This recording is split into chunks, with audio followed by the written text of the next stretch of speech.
बिस्मिल्लाहिर्रहमानिर्रहीम। अस्सलाम वालेकुम नादरीन, आप यूट्यूब चैनल देख रहे हैं। मैं इमरान खान हूँ। जब पाकिस्तान में कोई ख़बर आती है ना इस इम्पोर्टेड हुकूमत या उसके सहूलतकारों के ख़िलाफ़, तो फौरी तौर पे एक घड़ी बीच में आ जाती है। घड़ी के अलावा और कुछ है नहीं, घड़ी घड़ी वही घड़ी बीच में ले आते हैं। और ये घड़ी चीख चीख कर कह रही है कि अगर इमरान खान के ख़िलाफ़ तुम्हारे पास इस ख़रीदी हुई घड़ी के अलावा और कुछ नहीं है तो फिर ना सिर्फ आप हार मान लें बल्कि आप हथियार फेंक दें, क्योंकि फिर इससे बेहतर आदमी आपको पाकिस्तान में नहीं मिल पाएगा जिसके 3.5 साल दौरे हुकूमत में आपको करप्शन के नाम के ऊपर मुबैना तौर पे एक ऐसी घड़ी मिली है जिसको इमरान खान ने ख़रीदा और फिर बेचा, और फिर जो पैसे मुनाफे में आए उनको अवामी फलाह के ऊपर लगाया। तो फिर कुछ भी नहीं है आपके पास, भूल जाइए कि आप कुछ कर पाएंगे। लेकिन घड़ी को बीच में बार बार लाया जाता है। चलें, घड़ी के बारे में एक जुनेद साहब है, उन्होंने बड़ी अच्छी एक तहकीकाती थ्रेट वो लिखा है, वो मैं आपके सामने रख देता हूं ताकि ज़रा आसान हो जाएगा कि घड़ी का मामला है क्या। एक तो जब ये घड़ी आई थी ना तोशाखाना में, तो ये 2017 के रूल्स के तहत तोशाखाना में जमा करवाई गई थी। याद रखिएगा, जिन रूल्स के तहत जमा करवाई जाती है चीज़, उन्हीं रूल्स के तहत चीज़ बाहर निकाली जाती है। और उस वक्त रूल ये था कि 20% के ऊपर आप चीज़ को ख़रीद सकते हैं। इमरान खान अगर ना लेते इस घड़ी को तो ये ओपन मार्केट में फ़रोख्त हो जाती। सऊदी घड़ी और सेट की कीमत का तखमीना मार्केट में लगाया गया।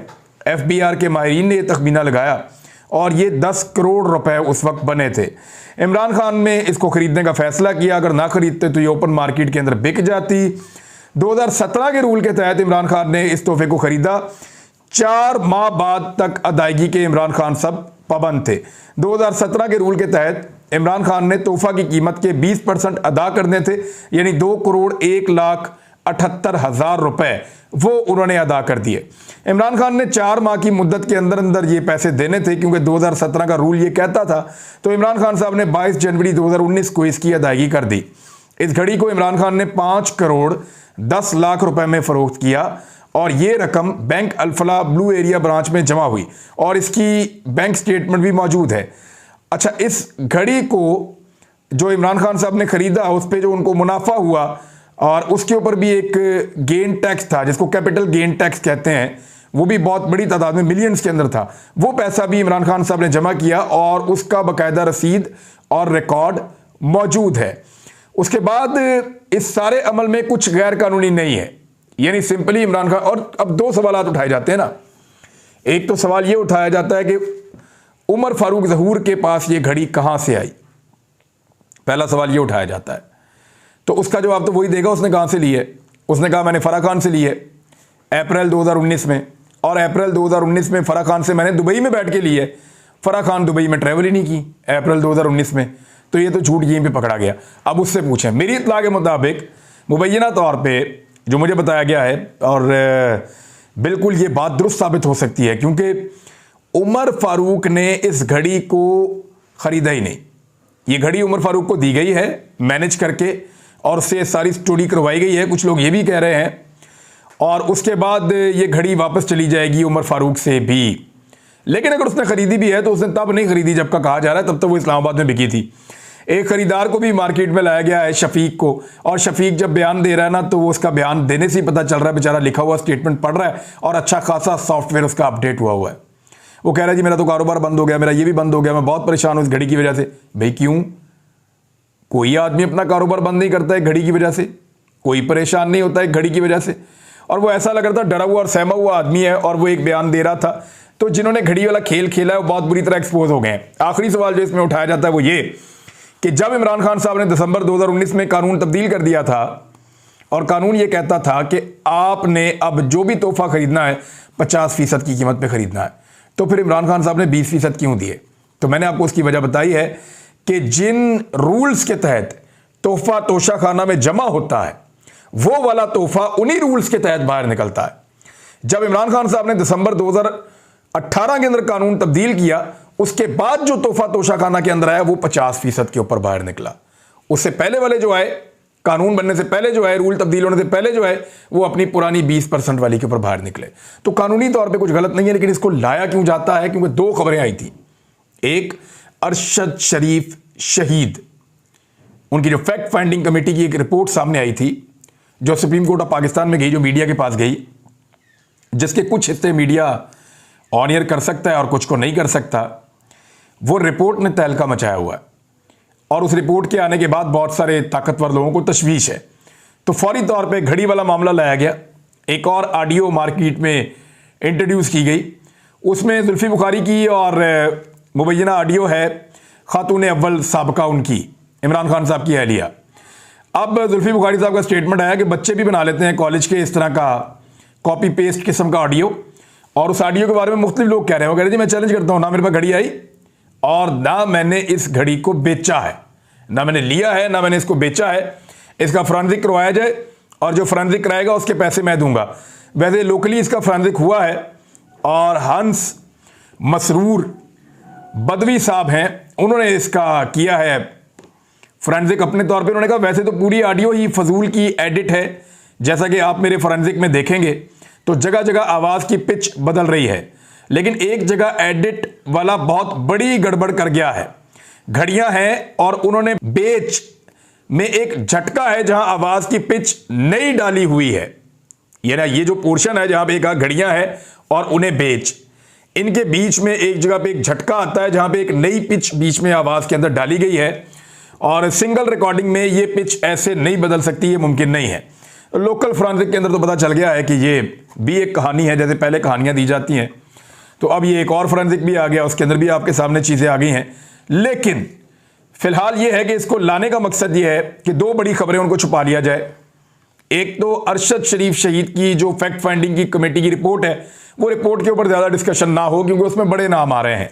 उनकी वालदा ने जो FIR के लिए दरखास्त दी है उसमें मिलिट्री के बड़े ऑफिसर्स के भी नाम हैं, ISI के ऑफिसर्स के भी नाम हैं, और बैरून मुल्क जो लोग मौजूद हैं उनके भी नाम हैं।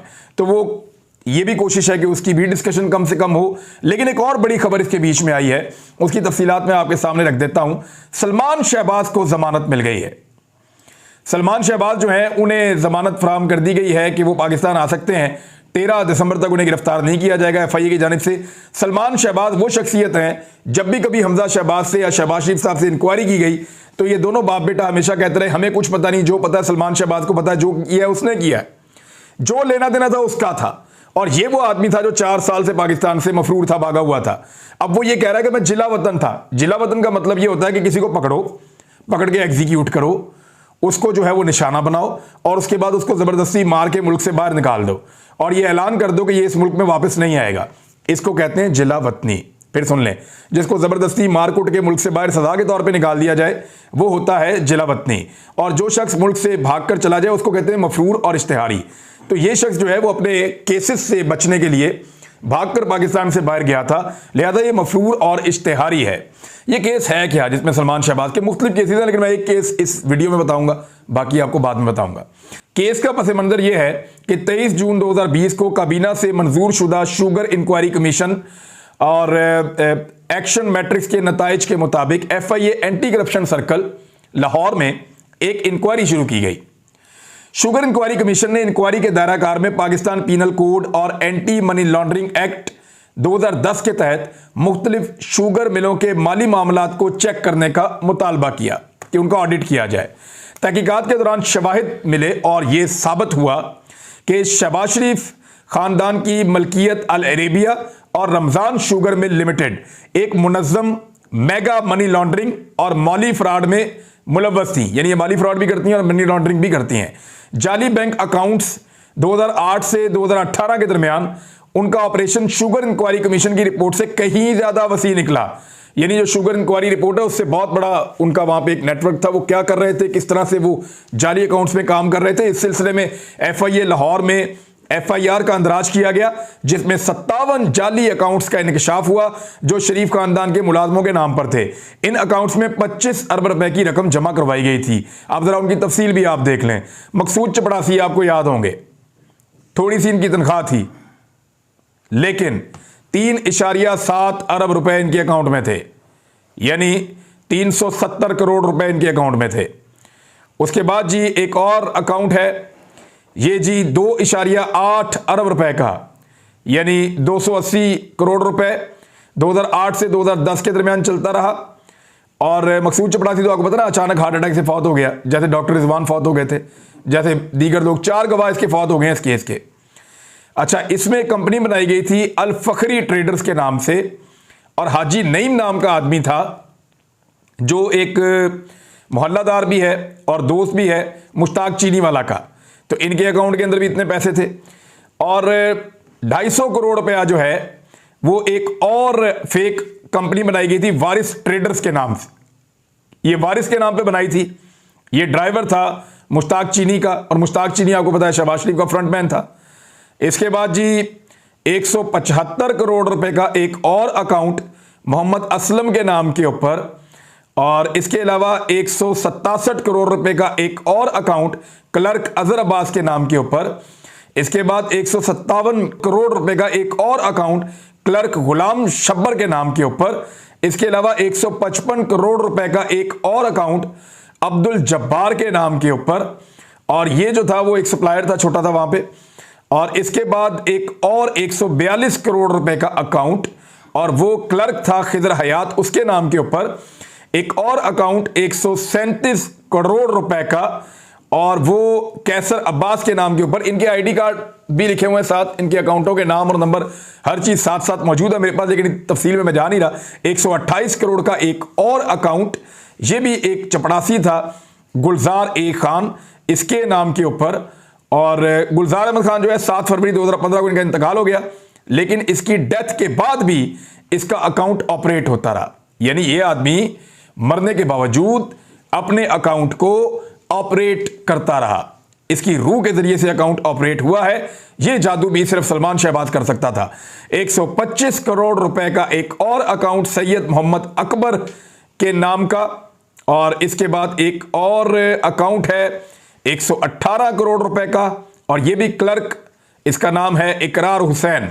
और इसी तरह बहुत सारे और अकाउंट्स हैं, बहुत सारे, यानी सैकड़ों करोड़ के अकाउंट जो हैं वो कोई चपड़ासी का है, किसी क्लर्क का है, किसी ड्राइवर का है, किसी मल्लेदार का है, किसी जानने वाले का है, कोई रॉ मटेरियल सप्लाई करने वाला है उसका है। तो इस तरीके से ये 2 नंबरी की, और ये सारा पैसा इधर से उधर किया है। अब इंक्वायरी का खुलासा मैं आपको थोड़ा सा बता देता हूं कि सलमान इकबाल यहां पे फंसता कैसे है और किस तरह के बंदे को रिलीफ देकर पाकिस्तान में लाया जा रहा है। NRO2 इसको कहते हैं। इन 2 शुगर मिलों का जिन मुलाजमीन का अब तक इंटरव्यू किया गया, मैंने बहुत सारे अकाउंट छोड़ दिए हैं, इंटरव्यू किया गया है, उन्होंने इंकशाफ किया कि वो जितने भी लोगों को पकड़ा गया उनसे पूछा गया तो उन्होंने कहा जी या तो उनके शनाख्ती कार्ड चोरी हो गए थे, या उन्होंने अपने अकाउंट खोलने के लिए किसी फार्म पे दस्तखत किए थे। तो उन्होंने ये सब कुछ दबाव के तहत किया था और उन्होंने इस पैसे से फायदा नहीं उठाया। ये जो पैसा उनके अकाउंटों में आया और निकला, इसका उनसे कोई ताल्लुक नहीं था। शरीफ ग्रुप के DGM फाइनेंस जाहिद अली ने इंकशाफ किया कि यह बैंक अकाउंट शरीफ ग्रुप के मोहम्मद उस्मान CFO की हदायत के ऊपर सलमान शहबाज के जाती लेन देन के लिए चलाए जाते थे। रमजान शुगर मिल के ब्रोकर M मुश्ताक चीनी वाला ने इंकशाफ किया कि इनके अकाउंट में चीनी की फरोख्त की गई रकम सिर्फ 3.95 अरब रुपए थी। बाकी जो फंड थे वो चीनी के कारोबार से अलग हैं। यानी ये शो तो कर रहे थे कि शुगर मिल का पैसा है, लेकिन ये पैसा कहीं और से आ रहा था। पैसा कहां से आ रहा था आगे वो भी रिकॉर्ड मौजूद है। इसकी बेहतरीन वजाहत शहबाज शरीफ और उनके बेटे हमजा शहबाज और सलमान शहबाज ही कर सकते हैं, जिनके फवायद के लिए ये अकाउंट खोले गए थे। हमारा कोई ताल्लुक नहीं है, वो तीनों बाप बेटा फायदा उठा रहे थे। अकाउंट्स में पैसे छोटे मोटे कारोबार के जरिए जमा करवाए गए। यानी ये जितना भी पैसा इन अकाउंटों के अंदर जमा करवाया गया, ये 250 छोटे कारोबारी इदारों और ताजरों की निशानदेही की गई है, जिनके बारे में शरीफ खानदान के जरिए कंट्रोल 57 जाली अकाउंटों में पैसा जमा करवाया गया। यानी उन 57 अकाउंटों में जो पैसा आता था, बज़ाहिर तो वो जाली अकाउंट थे, लेकिन चीनी का कारोबार ऊपर ऊपर कर रहे थे, लेकिन अंदर से ये पैसा जो आ रहा था इकट्ठा होकर ये किन लोगों के जरिए से आ रहा था, जरा वो भी आप देखें। किसी का जूते का कारोबार है, किसी का जो है वो इजी लोड का कारोबार है, किसी की मोबाइल की शॉप है, किसी का जो है वो फोटोशॉप की यानी फोटोकॉपी करने वाले की दुकान है, किसी की जो है ऑटो वर्कशॉप है, किसी की टायर की दुकान है, किसी की टॉय शॉप है, खिलौनों की दुकान है, किसी की फर्नीचर की दुकान है, इलेक्ट्रॉनिक्स की दुकान है, कारपेट्स बेचने वाले हैं। यानी इस किस्म के बहुत सारे, मेरे पास एक लंबी लिस्ट है छोटे छोटे कारोबार करने वाले लोगों के जरिए से ये पैसा जहां से भी इकट्ठा किया जाता था इलीगल तरीके से। और ये पैसा वो था जो किकबैक्स का पैसा है, जो 2 नंबर तरीके से हुक्मरान बनाते हैं। वो पैसा लेकर इस तरह के छोटे छोटे कारोबारों के जरिए से जमा करवाया जाता था जाली अकाउंटों में। और जाली अकाउंटों से ये पैसा निकालने का तरीका क्या था वो भी आप सुन लें। अब तक की तफ्तीश से बात सामने आई थी कि इन अकाउंट से तमाम रकम नकद में निकाली जाती थी। हर रकम निकालने को 2 मिलियन रुपए से कम रखा जाता था ताकि रिकॉर्ड के अंदर कोई अलार्म ना बजे। 2 मिलियन से यानी 20 लाख से कम पैसे निकाले जाते थे। उसके बाद या तो ये पैसे इस्तेमाल किए जाते थे या इनको हवाला हुंडी के जरिए पाकिस्तान से बाहर मुंतकिल कर दिया जाता था। इनको निकालने के लिए कैश बॉयज रखे जाते थे। वो जो कैश बॉयज थे जिनके बड़े नाम आ रहे थे, जो भागते फिर रहे थे, जो सलमान शहबाज के लिए काम करते थे, जिनको पंजाब हुकूमत में ओहदे दिए गए थे, ये इस तरीके से काम हो रहा था। और इसके सामने जो चीज एक खड़ी करके रखी गई थी सिर्फ कैमोफ्लेज करने के लिए, छुपाने के लिए, वो रमजान शुगर मिल थी। ये मुल्जमान जो है वो मफरूर हो गए। सलमान शहबाज जो है वो तफ्तीश से बचने के लिए 27 अक्टूबर 2019 को बरतानिया फरार हो गया था और 28 अक्टूबर 2019 को यानी 1 साल के बाद उनको अदालत ने इश्तिहारी करार दिया और FIA केस में 25 अरब रुपए की मनी लॉन्ड्रिंग के हवाले से तहकीकात अभी तक नहीं हो सकी। जाली अकाउंट केस में अदालत ने सलमान शहबाज के खिलाफ 12 जनवरी 2021 को वारंट गिरफ्तारी जारी किए हैं और अब तक मफरूर था और गिरफ्तार नहीं हो सका। अब तो एक रिलीफ मिल गया ना, कमाल हो गया। शहबाज शरीफ और हमजा शहबाज को जब गिरफ्तार किया गया तो उनसे बार बार पूछा गया कि इसके बारे में आप बताएं। या तो वो कहते थे हम भूल गए हैं या वो कहते थे हमें पता ही नहीं है। और जब भी उनसे सवाल पूछा जाता था वो इसका जवाब नहीं देते थे। सवालात जब पूछे जा रहे थे तो उस वक्त उन्होंने मुकम्मल जिम्मेदारी फिर सलमान शहबाज पर डाल दी थी, जबकि शहबाज शरीफ साहब जो हैं वो किसी भी बात का जवाब देने से बिल्कुल इनकारी हो गए थे। जब उनसे पूछा गया कि आपके दोनों बेटों में से कौन कारोबार को चलाता है तो इसका भी जवाब उन्होंने नहीं दिया और कहा कि ये एक जालिमाना सवाल है, मैं इसका जवाब नहीं देता। जबकि हमजा शहबाज को जब सवालात पूछे गए तो उन्होंने धमकाना भी शुरू कर दिया था और यह तक कहा था कि मैं आपको बता दूं वक्त सदा एक जैसा नहीं रहता, आपको इसका नतीजा भुगतना पड़ेगा। और फिर यह केस किसी मंतकी अंजाम तक नहीं पहुंचा। इनके ऊपर फर्द जुर्म आयद होनी थी, वो भी नहीं हो सकी। एस्टेब्लिशमेंट का मूड बन गया। उन्होंने शहबाज शरीफ को वजीर आजम और हमजा शहबाज को वजीर आला पंजाब बना दिया और उसके बाद अब उनका बेटा भी जो इस सारे 25 अरब के फ्रॉड के लिए रिस्पॉन्सिबल करार दिया जा रहा था, अदालत से जमानत लेकर पाकिस्तान वापस आ रहा है। और एक्सपोज करूंगा अगले वीलॉग में। अब तक के लिए इतने, अपना ख्याल रखिएगा, अपने चैनल का भी। अल्लाह हाफिज।